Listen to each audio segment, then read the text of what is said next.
everybody, and welcome back to Some Parts Not Included, a podcast where three amputee besties hang out and just talk what it's like to live life as amputees. I'm Amanda Marie. I am a right leg amputee, and these are my co hosts and friends. I'm Jamie, and I'm a right arm amputee below the elbow. And I am James, and I am a left arm below the elbow amputee. So today we thought it would be kind of fun to talk about role models that are amputees. I know you two both have somebody incredible in your life that's a role model. Amy, I think you should start this one. You have a good one. What? Awesome. No. I mean, James, yours is just as good. Yes. So I am actually, although it's extremely uncommon and really not heard of, I'm actually the third generation amputee in my family. So my grandfather lost his leg and a lot of his hand/arm in a machinery accident, as he's a farmer. And then my father also lost part of his hand as well. So I'm the third generation. So I would say that my role model for sure is my grandfather. I know that when I was growing up, when I was not able to get together with my amputee friends, my grandfather actually taught me a lot. He would sit with me all the time and teach me how to tie my shoes. He is a really amazing musician as well. And so, he played the violin, and he also played the guitar as well. And so he would always do those things too. And it was just so amazing to me. And also continued farming even after he lost his limbs as well. So it was just so amazing for me to watch someone like that so close to me and see him really accomplish so much, even though he lost his limbs very traumatically, very, very, very traumatically. So it's just incredible. So yeah, I would say that he's probably the biggest role model for me, and quite an incredible man. Well, that makes sense. I love it. And I love it. And farming, how cool that's a tough to job, grow up man. with that. Yeah, it was really interesting to grow up with someone else who was kind of like me, but it didn't feel the same because he lost it traumatically, right? So he had scars and things like that. And for me, it didn't seem as much about with the arm because he has a thumb, and so he has a thumb, but the rest of everything pretty much is gone. And so for me, I saw him more as a leg amputee, really. And so, like, it made more sense to me that he would have more to contribute as a leg amputee. But then as I was starting to learn more things, I realized that, generally my stump could do pretty similar things that his could. And so that's when I started to really realize that he could teach me more. He did have more length, right? Because he had the entire arm, and it was mostly just the most of the hand gone. But again, amazing to learn from him. Even though he was, he lost it later in life, right? So he didn't have an entire lifetime as well to kind of figure all of those things out. Whereas, I obviously now have. So it was really interesting too, to see kind of the way that he was doing things, even though he learned later in life, and didn't necessarily have other amputees that he could look up to either. It was just him, Right. So yeah. Good point. very interesting stuff to see, and very very amazing to watch him as well, just to farm that. To me, being on an artificial leg, in all conditions, outside, always on even ground, constantly, Mm-hmm. Someone who basically never sat down, ever, and was just always kind of go, and always doing something, always figuring something out. So amazing again to watch that and to see how much hard work, physical labor, hard work that he would put into things. Incredible to watch. Mm-hmm. I didn't mean to cut you off there, man. I was just saying that, yeah, farming is such a hard job. Imagine doing it on one leg, and like the whole uneven terrain. That's a really good point. Through the farmer fields and stuff, like in the mud and the snow and the rain, whatever, right? Like Yeah, and he was tough. also a custodian as well, so he would also clean as well. So, you know, he had multiple jobs, and again, all of them are on his feet, right? Physical So, labor. Hmm. yes, all labor stuff. Amazing to watch for sure. So yeah, I Wow. definitely look up to him, and I have always looked up to him, and really kind of you know, loved how much effort he put into everything he did, and how much he really gave to his family. Even though I can imagine it was tough, especially with an accident like that. It, you know, very very traumatic accident. So for sure. Hmm. Well, I guess What about you guys? I too have a similar role model in the family. Um, you know, and sometimes it's not that you someone older that you look up to, but it could possibly also be someone younger that you look down to, look up to, definitely look up to. Um, and speaking of generations of amputation, it's kind of funny when you said that. I'm thinking about, well, I guess Ava's a second generation amputee in my family. Because Mhm. for those that are listening that don't know, my daughter was also born with a similar amputation to myself, the exact amputation that Jamie has. She has a right below elbow amputation. I'm left. And, you know, she honestly is my inspiration, even though she's 2.5. Watching her figure things out. And like as I get older, obviously I figured a lot of things out and she watches me too, but I get frustrated sometimes when I'm doing things, and as you get older, things don't work as well and it's a lot harder to do certain things. And as I sometimes would get frustrated, and then I look at Ava and like how amazing she is, and when she's like how stubborn she is and her independence. She's so independent. She wants to do everything on her own. She figures everything out.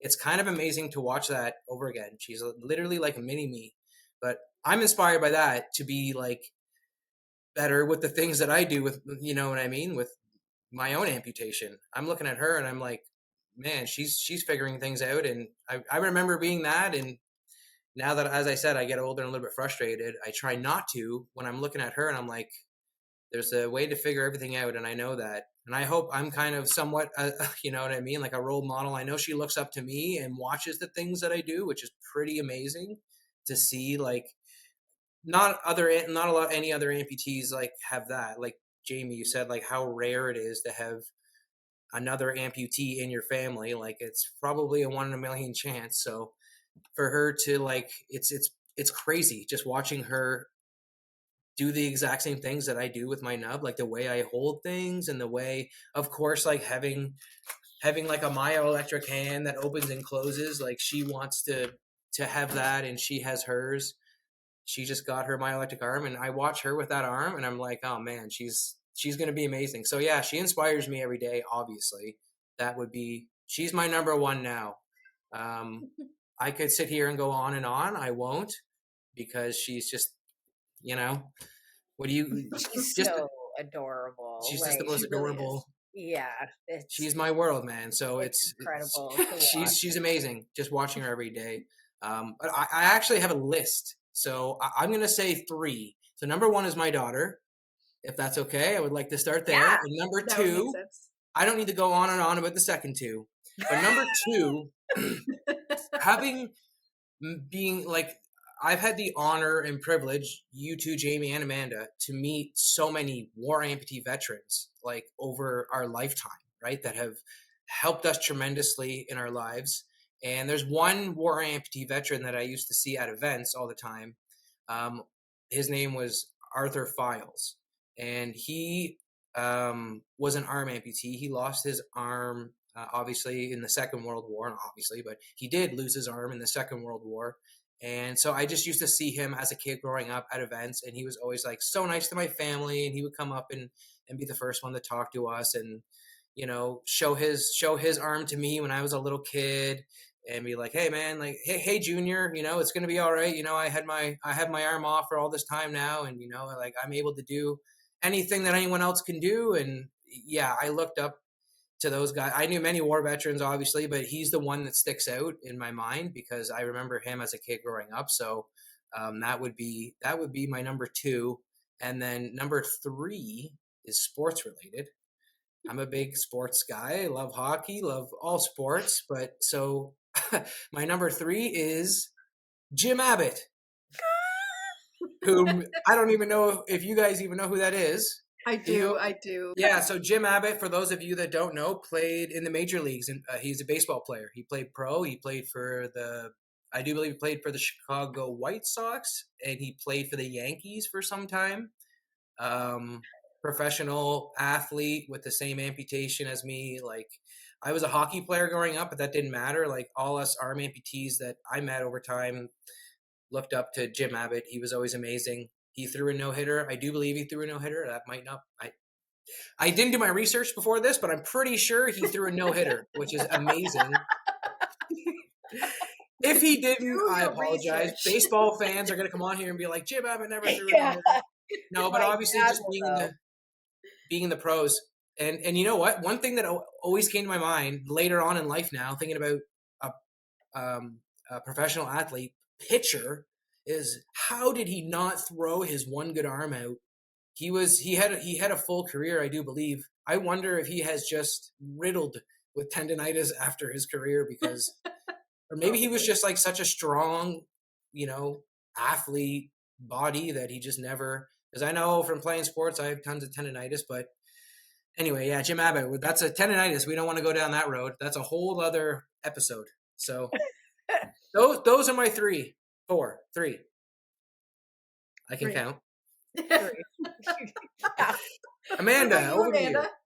My number 1, which has probably been my entire life, isn't one person, but I'll say it's the community of amputee friends I had growing up. My mother had pointed out the first seminar I went to that, for those just, this is your first time hearing, we used to do seminars on like a yearly basis. That's how we know each other, through an amazing organization that brought us together. And the first time I think I actually went to one of these seminars, I think I was about 7 years old. And my mother, forever, for the rest of her life, would always say, like, that seminar changed me. And every year it gave me something. And, maybe I didn't go every year, or sometimes it was a little longer, but it always had given me something to look forward to. And going to these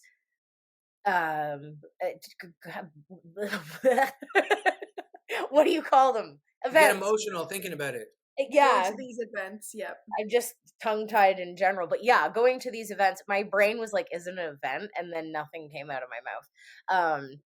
But we'll call it an event. Going to these events all the time, definitely, it gave me a sense of community, a place to bond really quickly with people, where you didn't have to actually like explain anything. So I would say, like, that community, those friends, were a big part of shaping my image. And just, yeah, those are my role models of growing up. So not one person specific. My second being Terry Fox. Now that I am older, I definitely have a lot different perspective on it.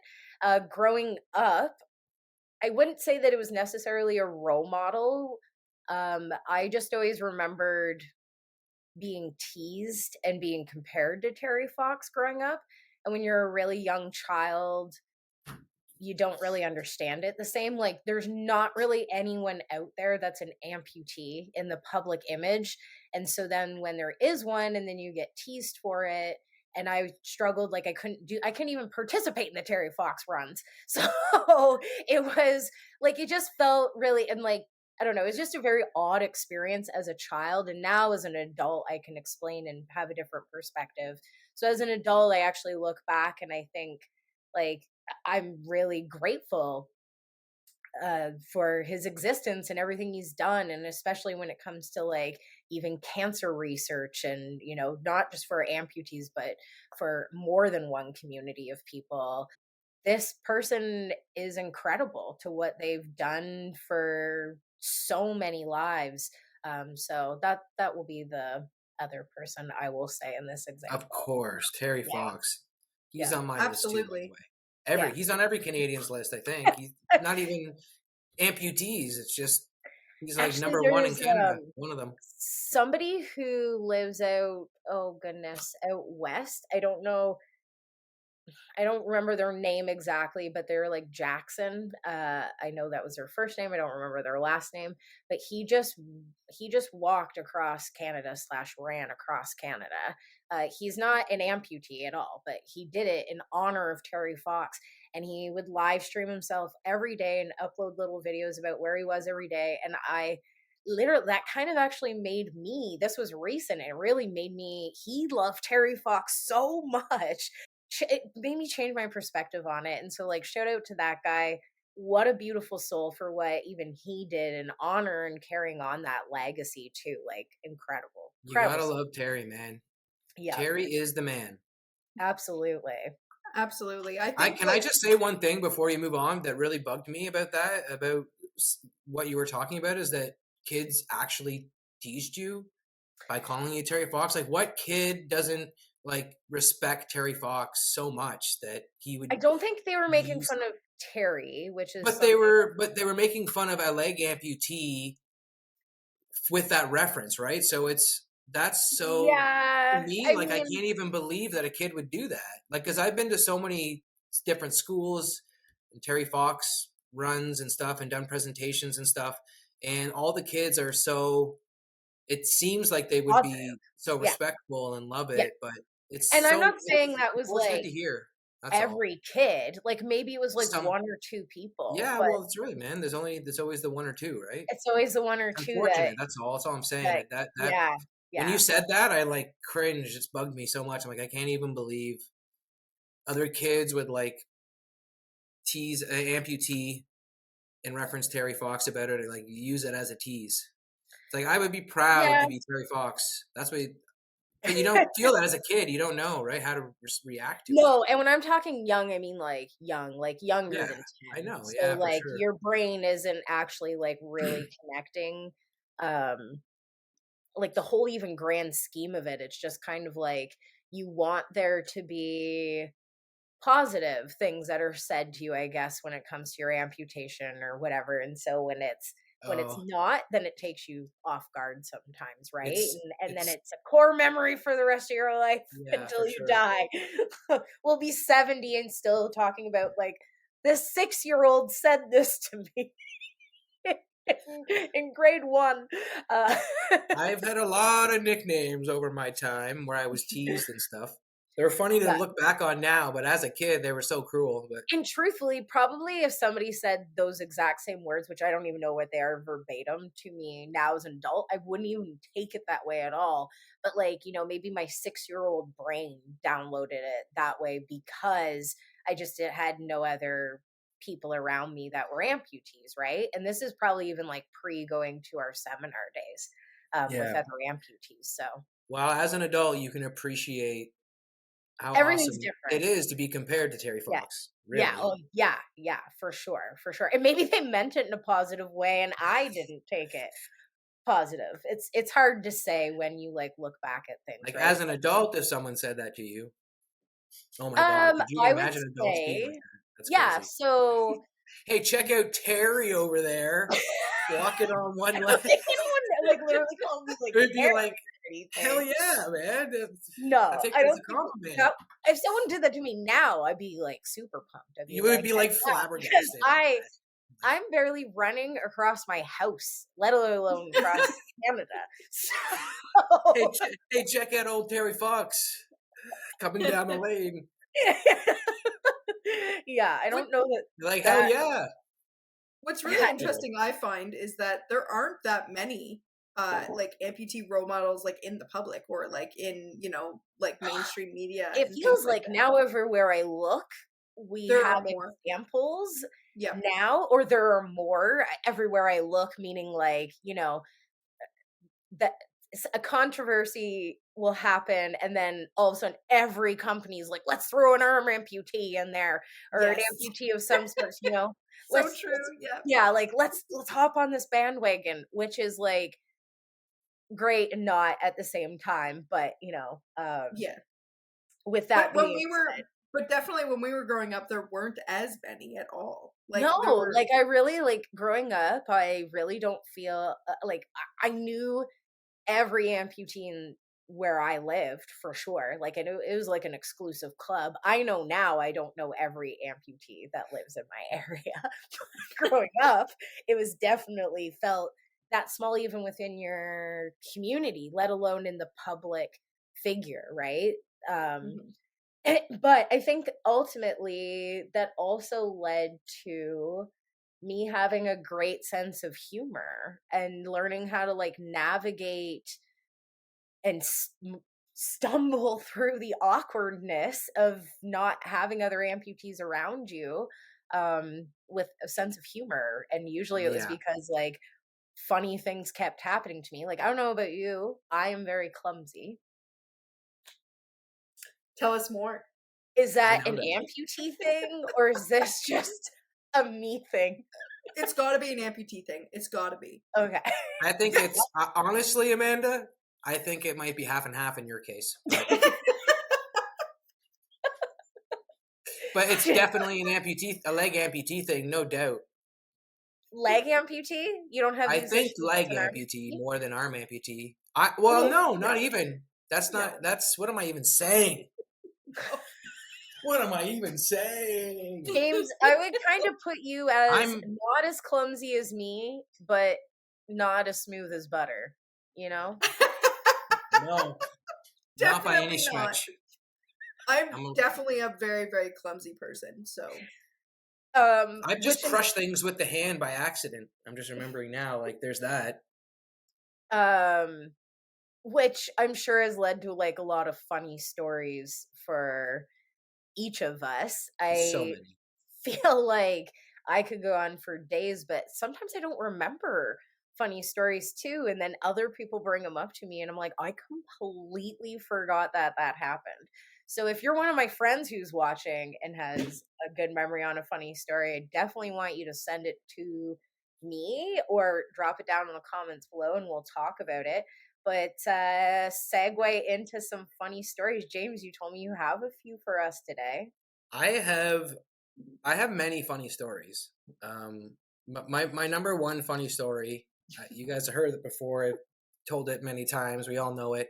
Is when I used to work at Home Depot back in the day. You're already laughing. I Um, forgot. Oh my god. back in yeah, yeah. That's my. You know what's coming. That's my number one funny story. But yeah, so I worked at back when I was in college. Way back when.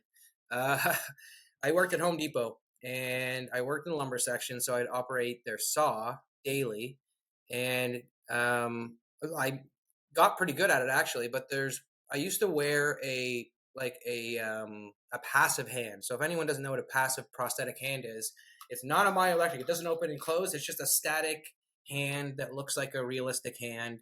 And I usually would put a glove over it because that's I don't know if everyone knows this, but for amputees, the glove that covers like the skin of your prosthetic hand gets dirty really easily, like so easily. So I had like what I called a like beater hand as it was because I was throwing lumber around all day. So, but I used to try and minimize the damage I would do to it. So I would put a glove over it, and I'd have a worker's glove on this hand and a worker's glove over the prosthetic, and long sleeves. So most people wouldn't even know I was an amputee until I took the glove off, or they noticed that I would like pile things on top of my arm. I wouldn't like, you know what I mean? I'd have the hand sticking out, but I'd have like 10 2x4s and what, you know what I mean? I'd be cupping it with this hand, and this one would just be like sticking out. Um, anyway, so I was called to the saw one day because there was a lineup to operate a saw. I think we were short staff, and number one rule when using a saw: safety first.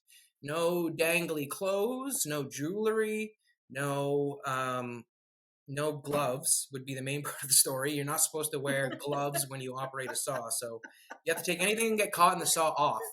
So I would always obviously use this hand. It was a radial arm saw, I do believe is what it was. So you'd be pulling it towards you. I may have mixed up the saw I was using, but the name of it. But either way, it's the saw that you would lay a piece flat and pull it towards you.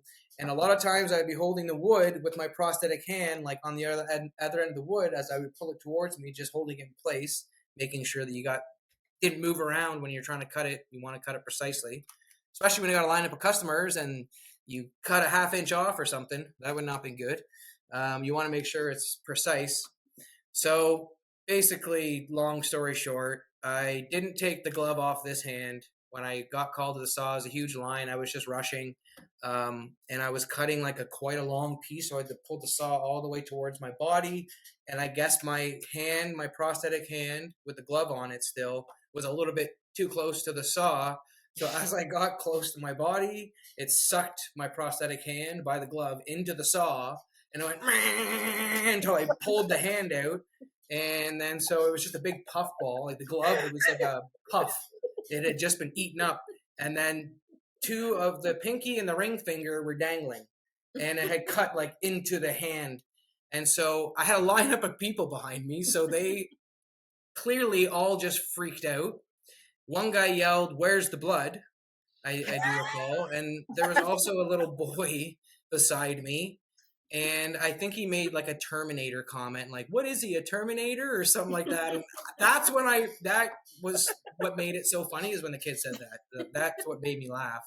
But so anyway, yeah, no, there was frightened old ladies, and like it was actually a pretty traumatic scene, and I had to actually go and talk to HR after. It was really not good for me, getting my prosthetic arm caught in the saw. It wasn't good for me. It wasn't good for Home Depot. The image that they wanted. So, prosthetic hands being cut off. The image they wanted. They didn't want the image of, amputees cutting their prosthetic limbs off in their saw. Anyway, what was so funny about that story, though? Not what's so funny about it, is that, so they asked me, maybe you shouldn't be operating the saw, is essentially what it went down to. And I see you guys shaking your head like, yeah, that makes sense if you weren't following the safety rules and should not be wearing the glove. I think if the glove wasn't involved, it might have been sucked in anyway because I got too close. But anyway, yeah, so I think my next shift, there was a huge lineup, and I was one of the senior people at that time in the department.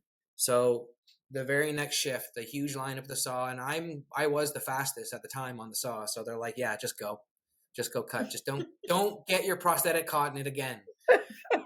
Bad James, don't do that. Yeah, so that's probably my, like, in public, my funniest story, I would say. I would have turned around to everybody and been like, "Careful, that's how I lost my arm to begin with." Oh, I did all the time. I would be cutting wood on the saw, and a customer would ask me like, "Oh yeah, how'd you lose your limb?" And I'm like, "Oh yeah, I actually lost it on the saw 6 months ago." And you should see the look on their face. They're like, "Oh my god, they still let you cut here?" "Oh yeah, no problem. I just had to take a safety course after. That's all." Little did they know it was your artificial limb that you lost. Yeah. Yeah. Well, after I cut into the hand and I turned around to the horrified people at Home Depot waiting to get their wood cut, and saw the look on their faces, I kind of let it sink in a little bit. I enjoyed it a little bit. It was kind of like, I knew how hilarious this was gonna, like, this. I couldn't do anything else but laugh, really. And so I just said, "Calm down, everybody. It's a prosthetic hand. Like, don't worry.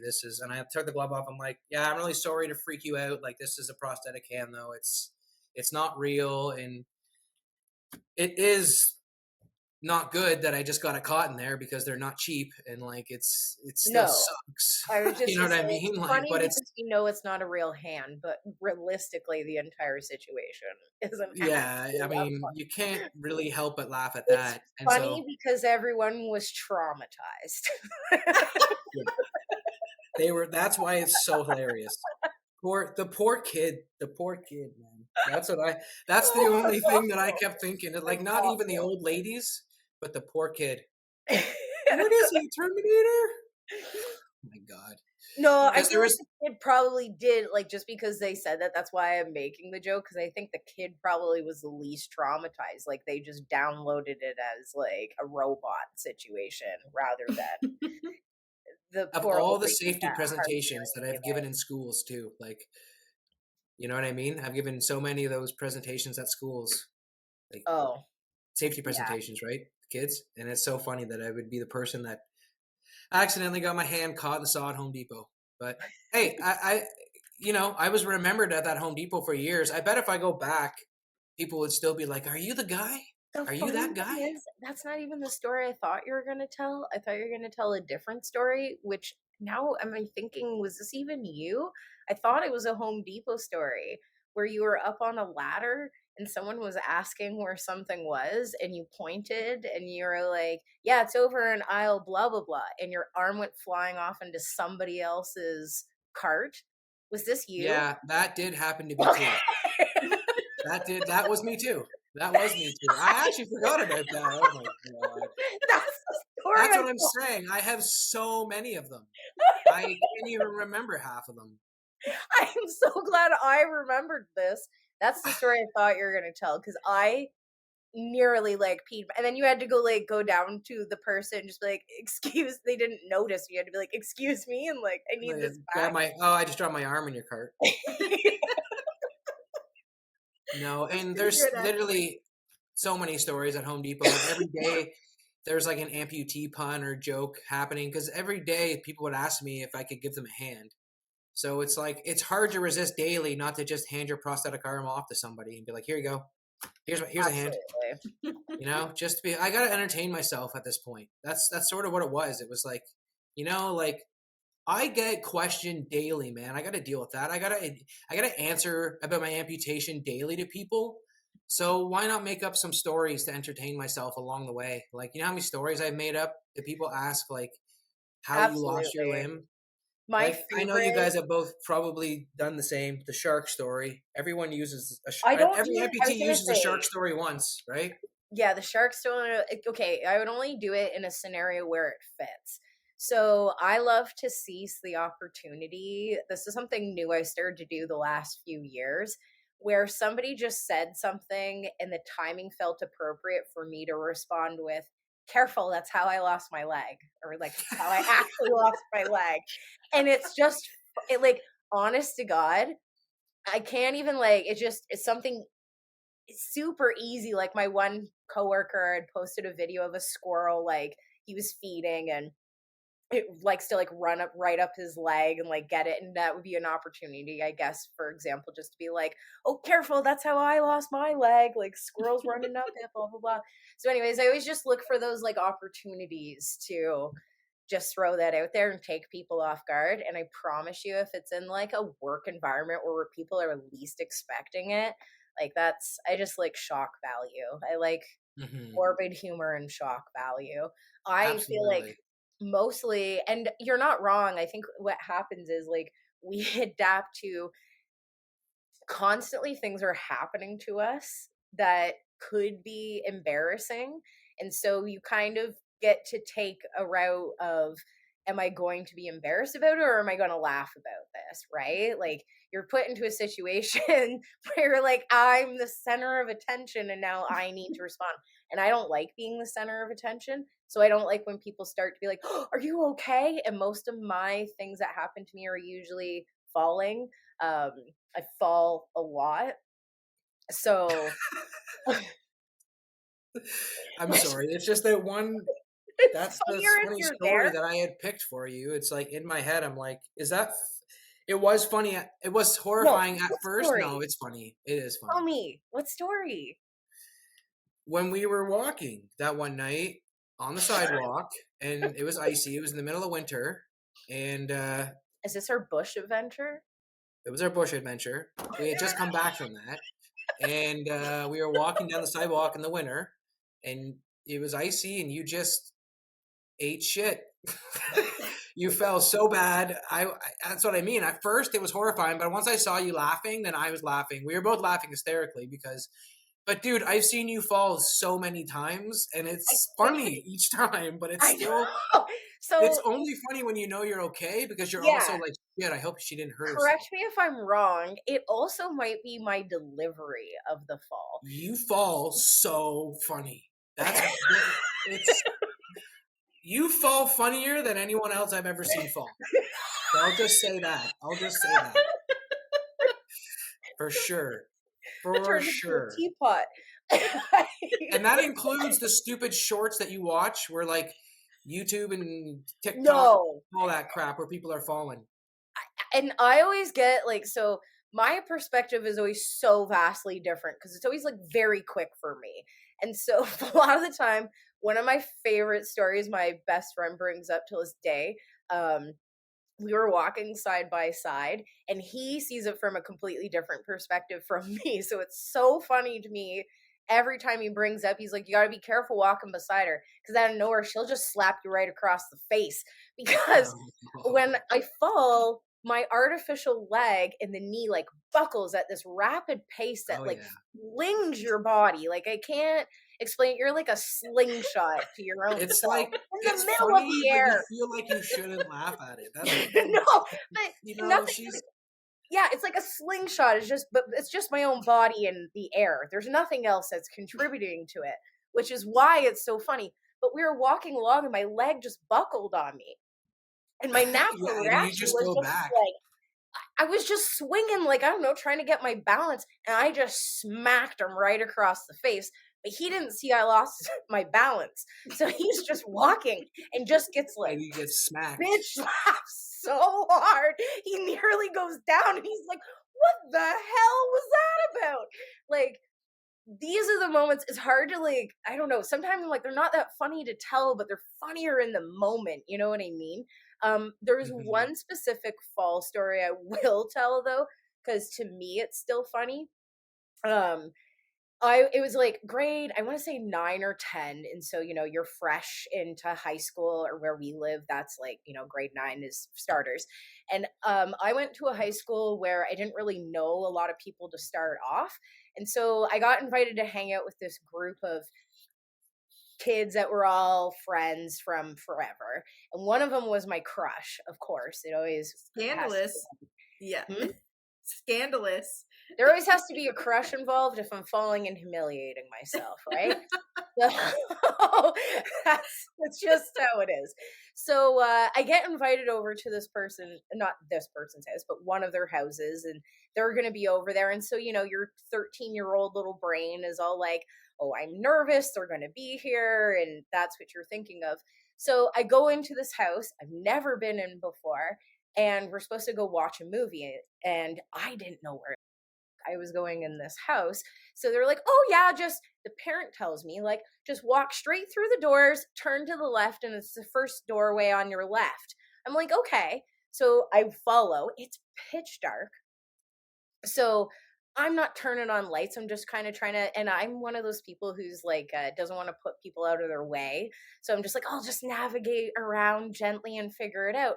And so I get to the doorway and I hear my friends on the other side. They're like, oh, is that you, Amanda? I'm like, yeah. They're like, come on, like, just open the door and come on through. And so I did. I just walked right on through, not realizing there was a set of stairs on the other side.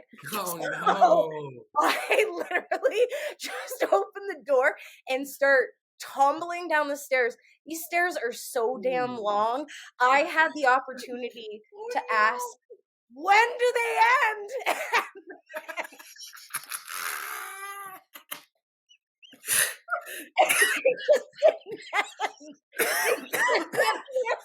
I just I just kept tumbling until I hit the ground, and and then the first thing Yeah, I that's think of is like, how embarrassing! I've just stumbled my way down these stairs, like way to make an entrance. Um, anyways, so yeah, those are the fun times. That's pretty Of amazing. Yeah, well, I've had someone like, just come on through the door. Like, you're not going to tell the person in the pitch dark, yo, there's a whole set of stairs. There's like 20 of them on the none other less not a leg amputee. Let alone yeah, that's a pretty good one. Like, obviously, as arm amputees, we don't have as many falling stories, but I do have one. So okay, I'll tell one story that's actually related to Amanda, which is really funny, and then I will tell another one that's related to me, and it's kind of related to my amputation and kind of related to falling, even though arm amputees don't do a lot of like the falling issues, right? Okay, So the one that I'll tell about Amanda first. So we number of years ago, us three spent the weekend together. And after the weekend was done, it was at my cottage. After the weekend was done, you guys left and went home. I went up to like basically the top of the hill, which is where you would like start leaving. And it looked like right in a parking spot that Amanda walked right out of her shoe and left it there.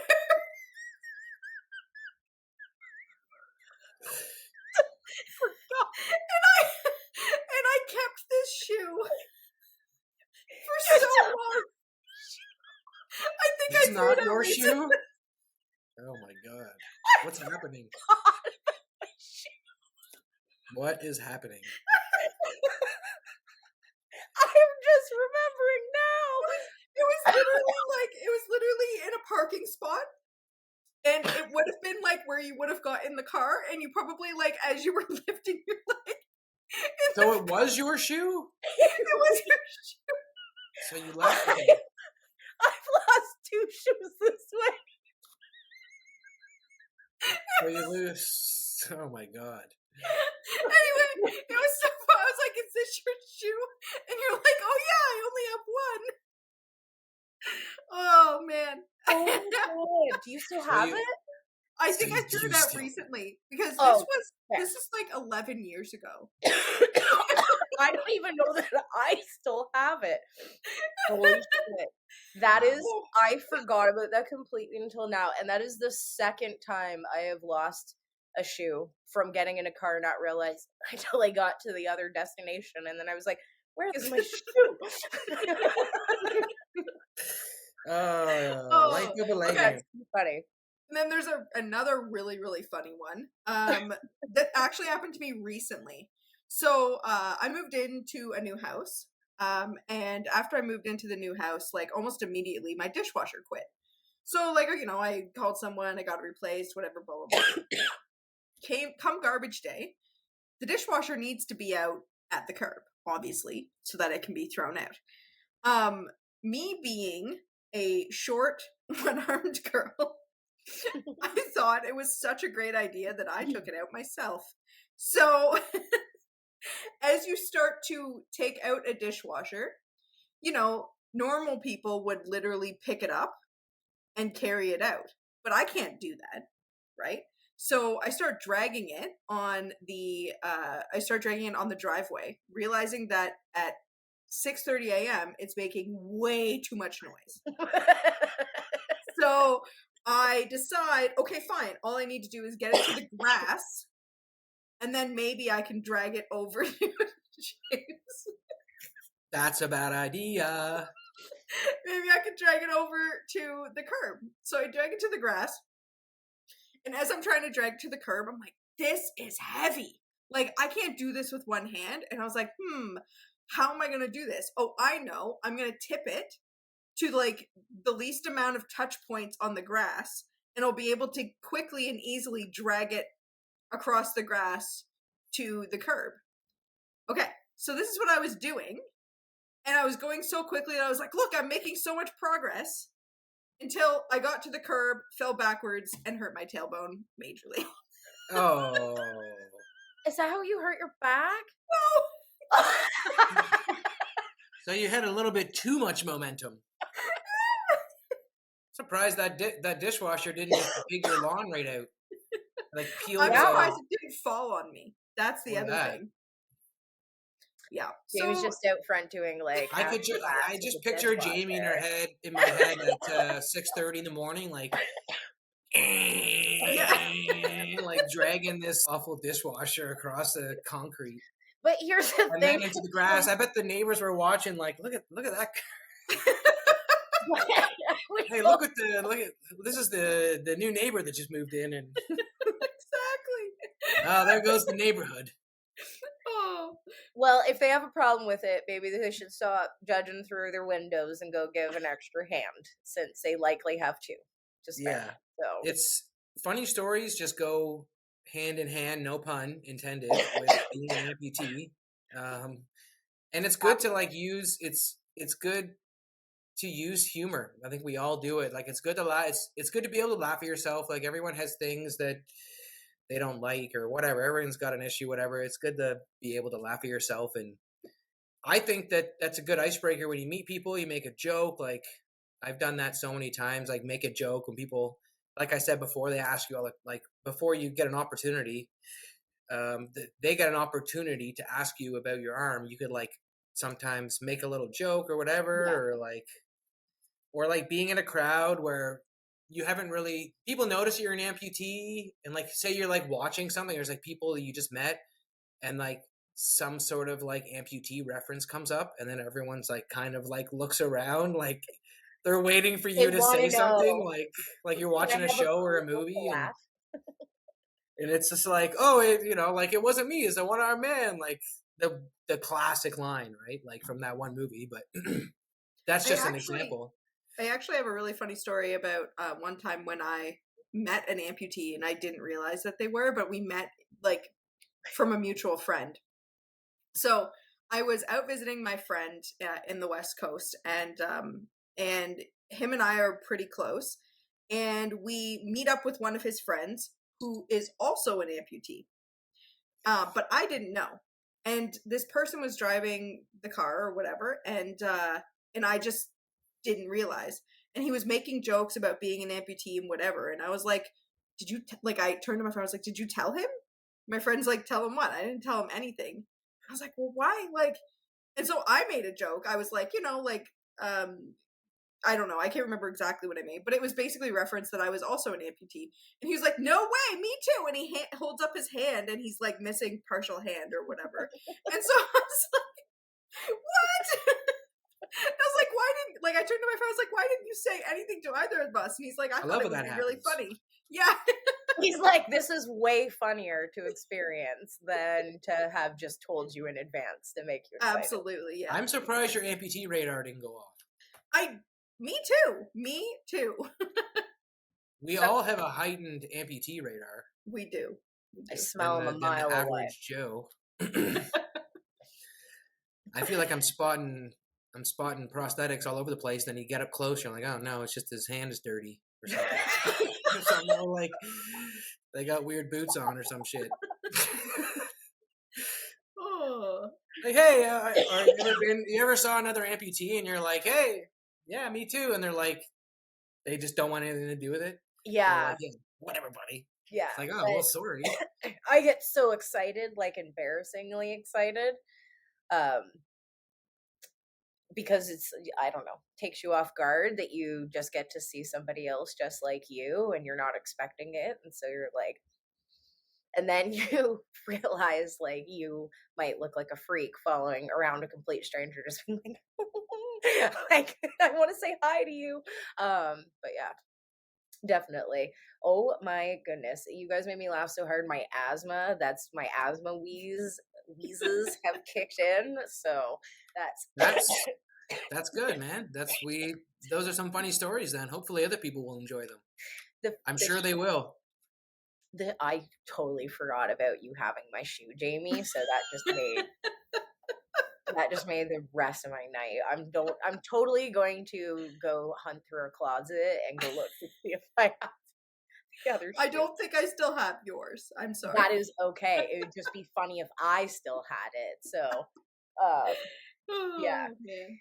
Oh, the joys of being an amputee. That's just it. Yeah. Anyways, I think that's good for today. Thank you so much for tuning in. If you have funny amputee stories yourself or other role models that you look up to as an amputee, comment down below. We would love to hear them as well. Make sure you subscribe to our channel, like this video, and also hit the bell notification so that way you can get notifications for all the videos we put out in the future and you don't miss out. Until next time, peace. Have a good one.